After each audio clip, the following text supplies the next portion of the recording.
And welcome everyone to the Circle of Debate podcast. It's the host of TBS one Ivan C. And today, ladies and gentlemen, I am joined finally by an honorary guest and one of my favorites here in SoCal Pro Wrestling, because she's the pinnacle of the women's professional wrestling here in SoCal, ladies and gentlemen, because she is. And I'm going to tell you why, for all you hell raisers as well, because not only she is the helping vixen, but she's also the AWF Women's Champion. She's also the traditional Lucha Libre Women's Champion. She's also the big time Wrestling Women's Champion. And she's also a recently crowned PCW Ultra Women's Champion. She is Viva 4 belts, the Hellbent collector herself. Ladies and gentlemen, help me welcome Viva. How are you? Thank you. I'm doing good. Thank you for having me. I appreciate you very much for coming on the show. Such a big fan. I've gone already twice to the Wrestling Guy store and got your autograph and the picture. Which David, I know you're watching this. I need my damn pictures. He hasn't given me pictures. He is not. He's withheld them from you. Huh? Yeah, he has. And he's my sponsor as well. So it's like, what the hell's going on? All right, David, come on. Now, once again, I appreciate you for coming on. And of course, you are the first Vietnamese American women's professional wrestling. Before we even get into, I know everybody asks the repetitive questions to start off, but I wanted to ask, first of all, we all went through this here in California with the whole pandemic, and you were on a rise already. I believe you started in 2018. Correct me if I'm wrong, but you were already on the rise. You've been in Mexico, done AAA, you've done Impact as well. I mean, you've gone everywhere. And then when it was getting to that peak, but unfortunately, Worldwide Bastard hit us, and it's unfortunate. So, I mean, during that time, before we got getting back to the normal ways, what was Viva doing? Were you focusing more on your merchandise, on your makeup products? What were you doing during that time before everything happened? During the time of the pandemic, that's the question, right? During the time of the pandemic, Yes. what I was doing. Yes. I had nothing going on. There wasn't a place that I could train at, and I had just graduated college. I graduated college in the middle of the pandemic. Like literally my last 2 months of college was online. It just got switched to online, and I didn't even get to walk, which sucks, but like, at least I took a picture of my gown, I guess. But other than that, I put my degree to work right away, and I decided, this is fresh off of my head. I just finished college. Everything I learned about opening a business or marketing a business, I still have it fresh in my head, and I have nothing else to do. Let's just give it a go. I love makeup. I know a lot about makeup, and that's something that I can focus on outside of wrestling that I also enjoy doing. And I did that for probably most of 2020, but like starting towards the end of 2020 was when wrestling started to come back. So that kind of like took my focus away from my business a little bit. I still have my business. I just don't focus on it as much as I did when I was at home doing nothing. And then now with the door opening now here in SoCal with wrestling, you have been on top. You're at the top of the mountain, but I know you're not finished yet. Just starting. Yeah. So I was at the PCW Ultra event, All Systems Goes. Fantastic match, by the way. I was pissed that Ruby Reyes to the tech from behind. Damn you, Ruby. But still, I mean, what a great moment, though. I mean, even though she took it away for a little bit, but how did that feel for you, just getting that win and finally getting that PCW Ultra Women's title? Mm-hmm. It felt like a dream come true to me. Everything that I've ever wanted, or a big goal of mine, achieved, because I started working at PCW as a merch girl 4 years ago, way before there was even a women's title. And I don't even think there was that many women's matches booked at all at the time. And to see the growth of just women's wrestling at PCW has been amazing. But like, to want to set foot in the ring and then to becoming the women's champion, it meant so much to me. And believe it meant a lot for us as well, because it was about that time, because you have been, you mentioned it yourself, being in PCW for quite some time and, falling short sometimes, but now you finally got it. And congratulations again, and well-deserved. And I just cannot wait, for your future moving forward. Thank So you. now we start from the beginning now. Like, just very briefly, I want to start. So you are the first Vietnamese American women's pro wrestler. How did the journey begin exactly? I mean, very briefly. I mean, how did it begin in, the journey in professional wrestling? Well, I've always been a huge fan of wrestling since I was a kid, and it has always been a secret dream of mine, and I didn't tell anyone because I was embarrassed to tell people. Because, like, coming from an Asian family, your parents or your grandparents, they want you to go to school to be a doctor, a lawyer, or an accountant, typical jobs that bring in a lot of income. So, I mean, wrestling can do that too, but you need to make it on the main, promotions to get there. But how do I tell my parents? I kept it a secret from my dad for about 2 years, and my mom was always supportive about it. And all I did was Google like wrestling schools in LA, and that's how I got started. And in the middle of college, when I was majoring in accounting, I was really depressed. I was like, this isn't what I want to do with my life. I mean, I'm still going to finish college, but I cannot go on with my life and keep wondering what if I just gave pro wrestling a chance. So I did it. That's awesome. And you grew up by watching the golden era or the attitude era at the time? I think attitude era. Attitude era. Yeah. Okay. At that time, I'm assuming your favorites were more like Austin, Rock, Triple H, Undertaker, maybe Kane. Undertaker, Stone Cold, definitely. Those two are my fave. That's awesome. And so right now, how's your family taking it now? When you first, you knock on, I'm assuming I know you went from Santino's, but you mainly went to, Knox Pro Wrestling. So when you knock on their door, how was that, how did they take you in, and how did it all started with Knox Pro, just going in there and say, hey, look, I want to be a pro wrestler. And how did that start with Knox Pro? Well, Knox Pro, I started in the middle of the pandemic. I had gotten booked for their Twitch show, their Powerbomb Tuesdays. And it was me and Milo versus the MK twins. And that was my first time stepping in to Knox Pro ever. And after doing my match there, I thought, like, this is a really cool place. Like, they're still able to run this facility very safely during the middle of the pandemic. And they invited me to training, and I started showing up. And then I've learned so much since I've been there. I feel like I've grown so much. It's kind of like a light bulb switch turned on for me when I was there.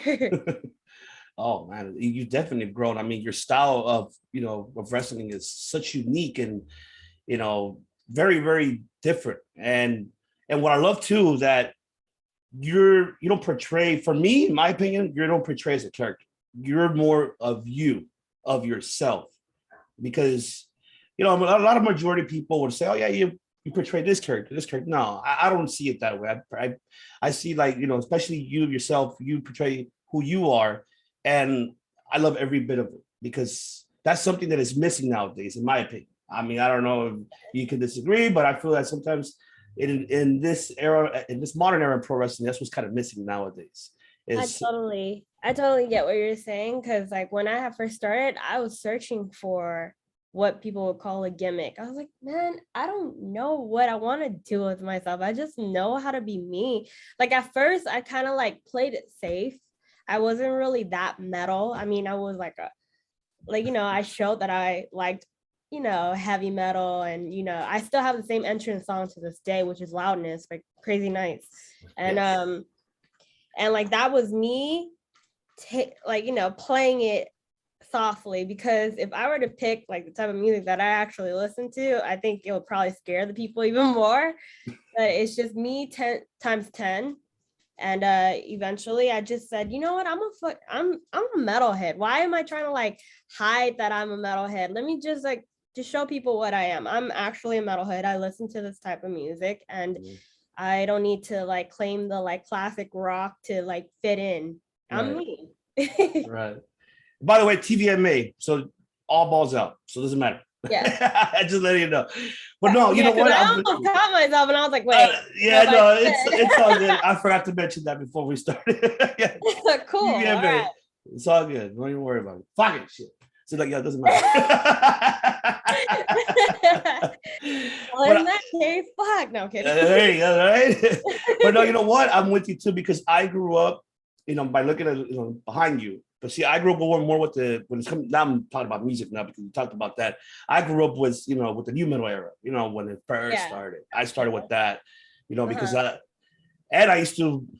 I even used to go to a lot of the metal shows. I even used to go to Black Castle a lot. Way back in the days, I would go. I remember the Black Castle. Yeah, who doesn't know? That was actually my first show. Was at a Black Castle show. Really? Mm-hmm. Really? It was Filled by Fire and Merciless Death. Yes, Merciless Death. Yes. Yeah. Oh yeah, it's been a long time. Yeah, that was a while ago. That was a long time ago. Yeah, because I was born and raised South Central, so I was born right there on Slauson and Figueroa. So that's like my born and raised. So, yeah. So I'm very familiar with South Central myself. So I was born and raised there. LA represent. Yeah, exactly, and that's what you're doing. So when you were in Knox Pro, all the the different styles you learned, and I've noticed. I mean, especially more like your lucha libre style has progressed, from when you first started, and you kind of mix it up a little bit. And I'm gonna say it right now, just to get it off my chest. You remind me of your in-ring. Just tell me about your in-ring. A mixture of Lady Apache and Bo Nakano. You have that mixture of both.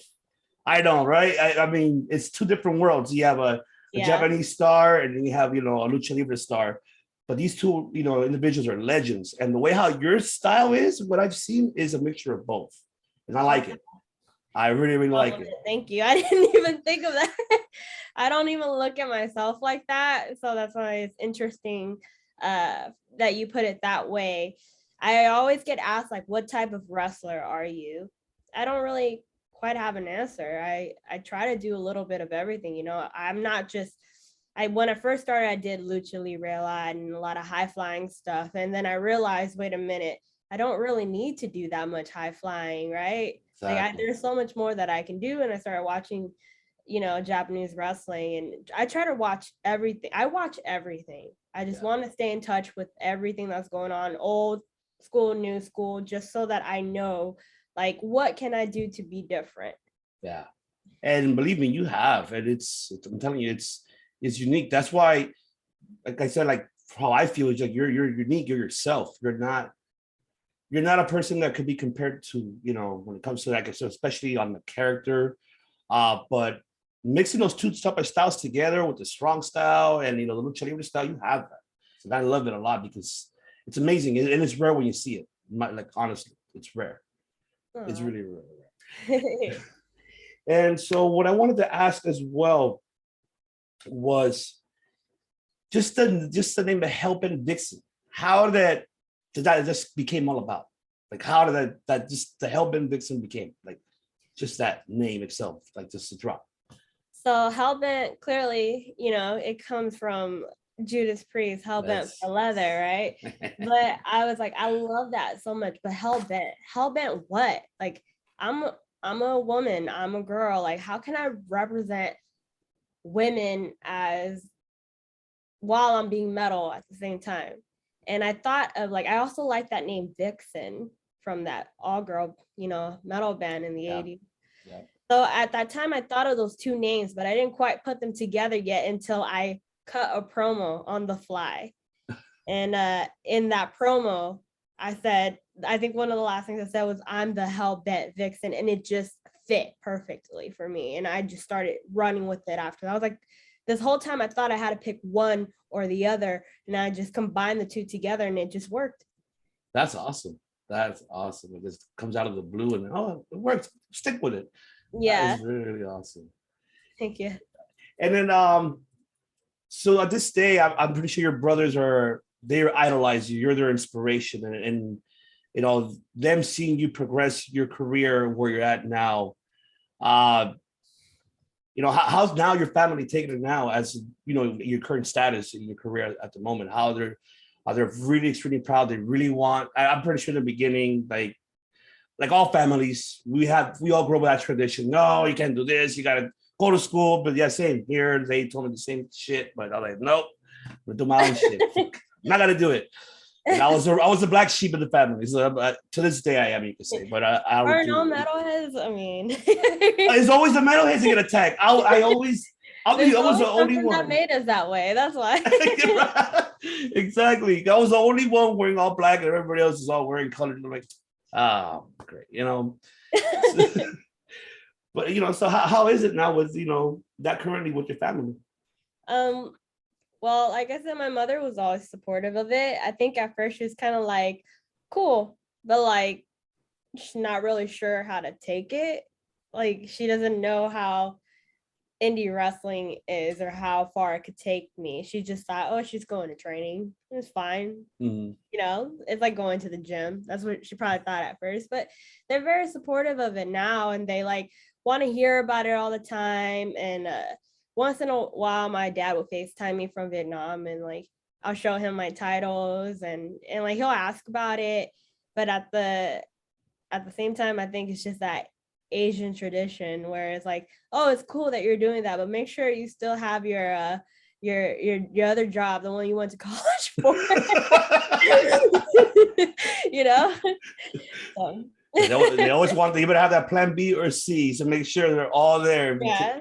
Oh yeah, that's our family, especially your Latino family. That's how it is too. Yeah, it's always that way. And you mentioned about Vietnam as well. Hearing your prior interviews as well, that caught my attention, and I think it should be more talked about, which is what you have been doing.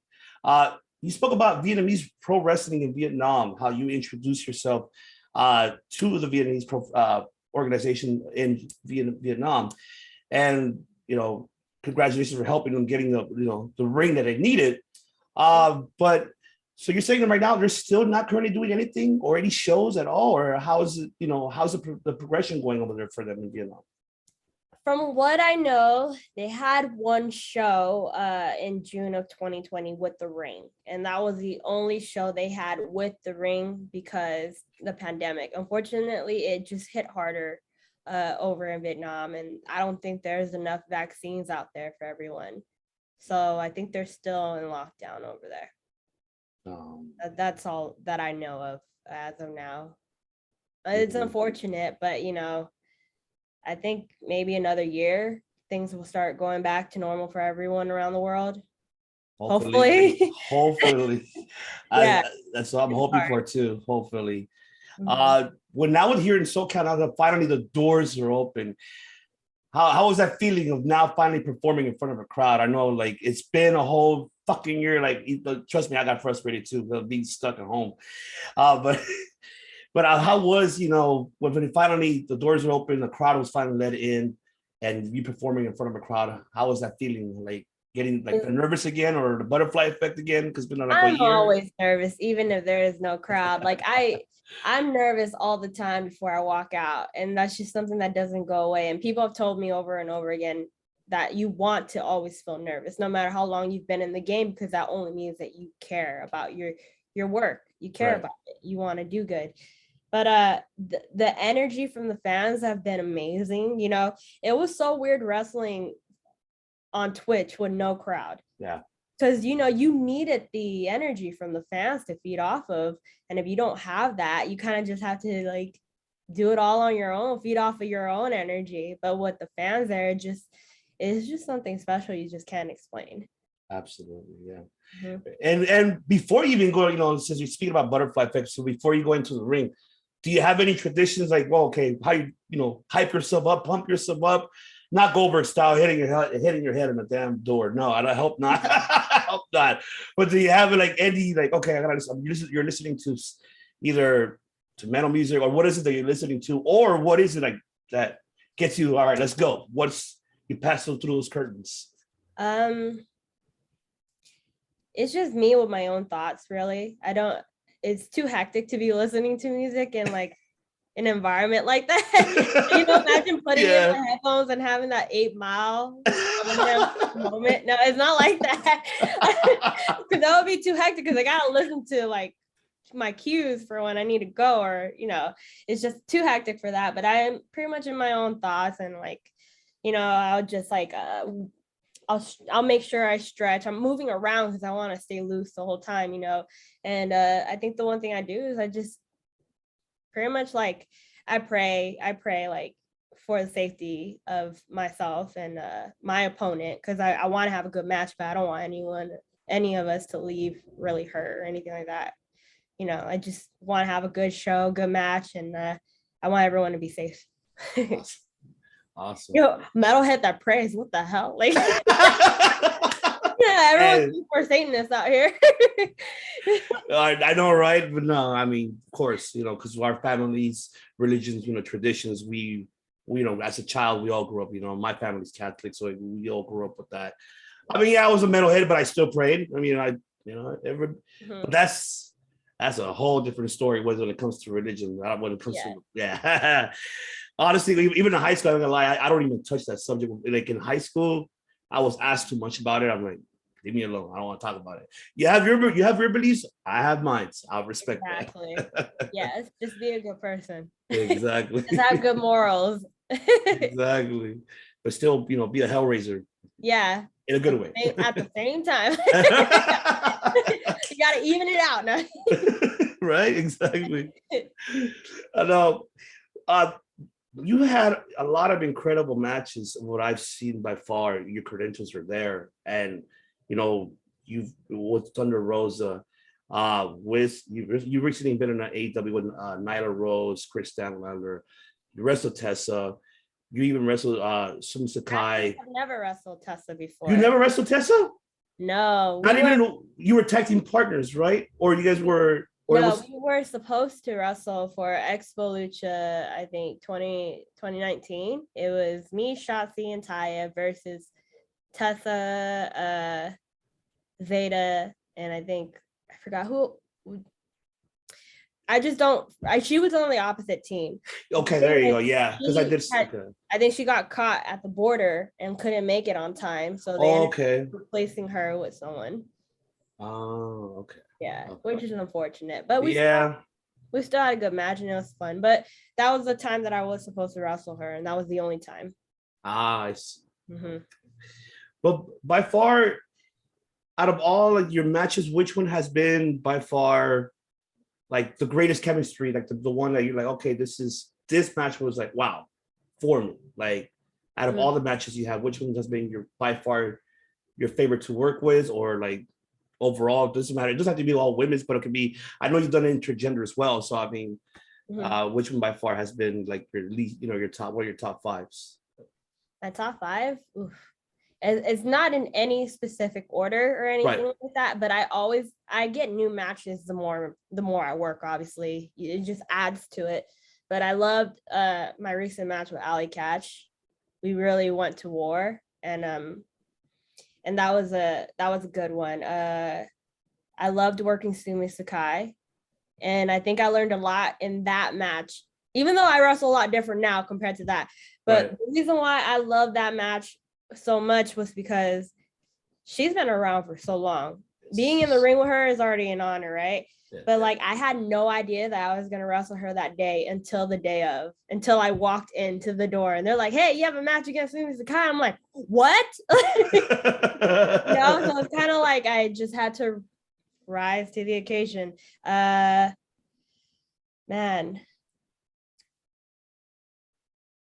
I can't even, like, Maserati. Every time I get in the ring with her, I love working her. She's great, and I feel like more people need to know about her. I would love to work Thunder Rosa again, because when I worked her, I was still very new, and I'm so different now. And I know she's also has grown so much, you know, since I've met her, and it would be amazing to actually get a rematch with her. I would love to see that. Definitely. I would love to see that. Yeah. So yeah, that's all that I could like I know there's more people. I just Yeah. can't think of it on the spot. But like those are the first three that pops up in my head.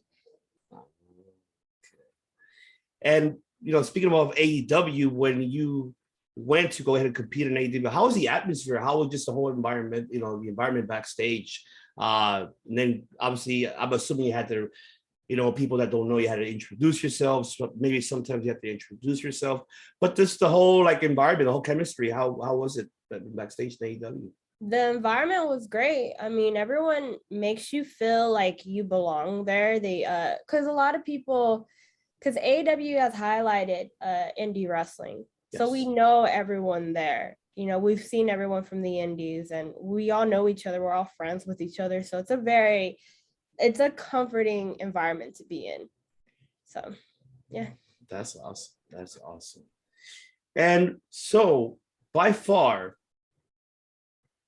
what in general and overall, what has been right now your greatest achievement as of right now in life overall? Like what has been, how can I put it in words? Jesus, I just had it. I was freaking fuck. I had it.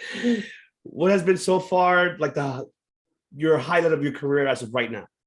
Current, like your highlight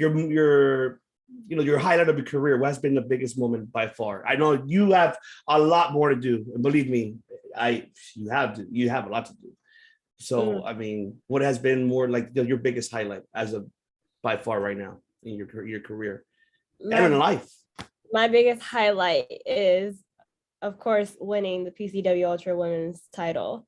And not only that, but like as soon as I won that title, it meant so much to me. And I had to leave right away. Like the moment was cut short for me. I wanted to stay. I wanted to go back and like take pictures with the fans and stuff, but I had to leave because I had a red-eye flight, and that's when I did AEW. And I think just those two combined together is a highlight of my career right now. That's awesome. That is awesome. And also wanted to touch bases on, I know you get this asked a lot, but as of right now, currently, if you could book yourself in a dream match yourself, where would it be? And with who would it be?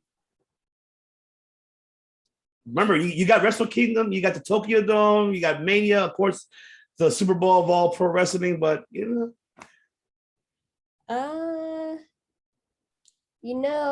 think it's a no-brainer right now to like want to wrestle against Britt Baker at AEW. Ooh, yes. She's definitely someone that has it all right now, and that would be a dream match. Oh God. Mm-hmm. I would love to. She also went to college too, so I have mad respect for her. I mean, it's amazing. She stuck it out through college. She's a dentist. Like, that's hard. I think it's like almost 10 years of school. Wow. I cried doing 4 years. So I have mad respect for her, and I would love to get in the ring with her one day. And I also got to witness her before she was in AEW. She was actually the second women's match title shot against Tessa at PCW. Oh, yes, that's right. I remember her from that. At that time. All right. And then, so during your off days, what does Viva Van do on her off days? On my off days, I wake up at 7 a.m. and take my brother to school. And then I start working on my laptop, taking care of my business and stuff, and anything that I have to take care of for wrestling, all the marketing. But yeah, that's my life. Is pretty much I'm with my dogs too. My brothers, they're my life. So that's awesome. That is awesome. And so I do see coming up on you've been busy as of late. I mean, I've seen it, which is great. I mean, you debuted in Defy not that long ago. You just had an event with Defy, and then coming up, and I will December 9th is where you're getting your old rival, because I believe I remember, if you recall, you guys were on Channel 7, and that who you'll be fighting on December 9th, and that is Zhang. The last time you guys met with each other, you guys were on TV. on the news. Oh, You yeah. remember this? I forgot about that. You forgot about that. I forgot about that because that match never happened. I know. I was wondering, like, did it ever happen? You know, I always wondered.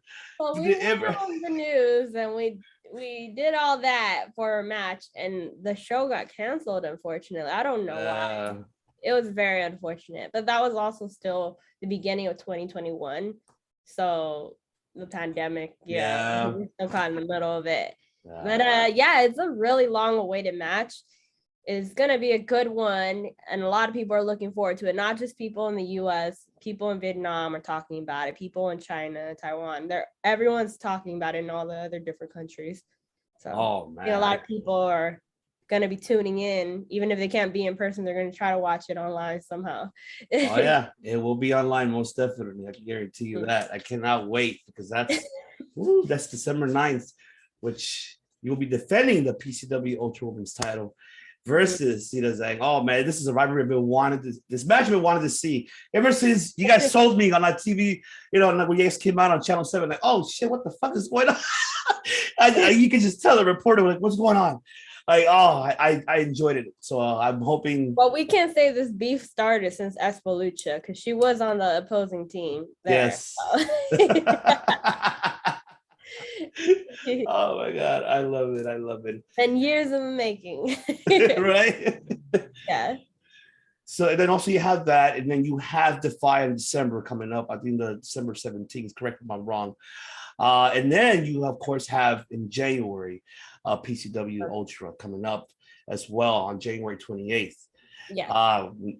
So how, look, right now that everything open, are you happy, excited that you're fulfilled, you know, like you're going full throttle now that everything finally, this shit is kind of getting over, but at least now you're going full throttle now with your career, and you've been, like I said, a hell of a busy woman, and I commend you for that. I commend you. Yes, very excited. I'm hell bent to take over.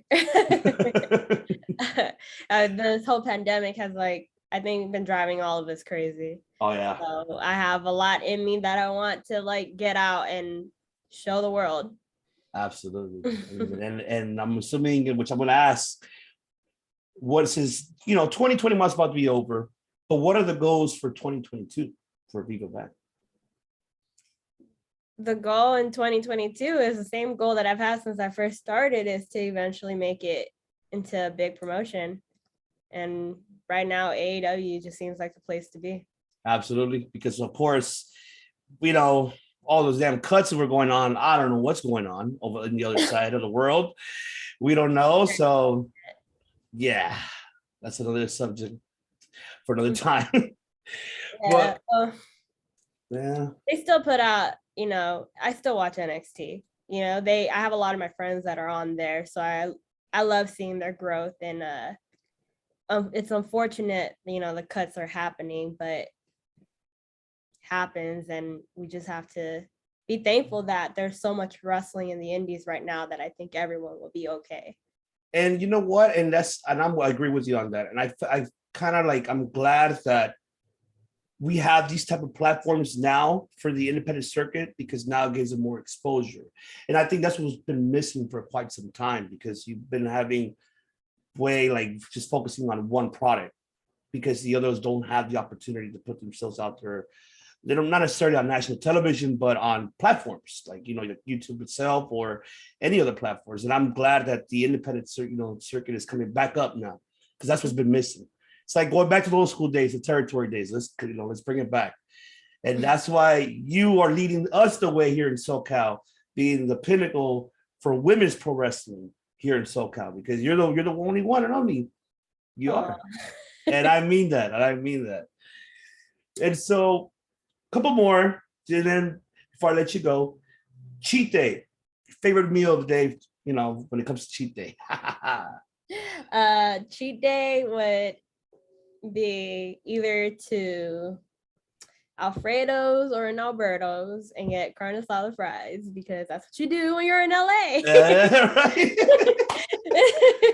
Exactly. There's so many options here in LA. I love it. Yes, absolutely. But yeah, load up on carbs. Right? Exactly. We have to go back to the gym the next day.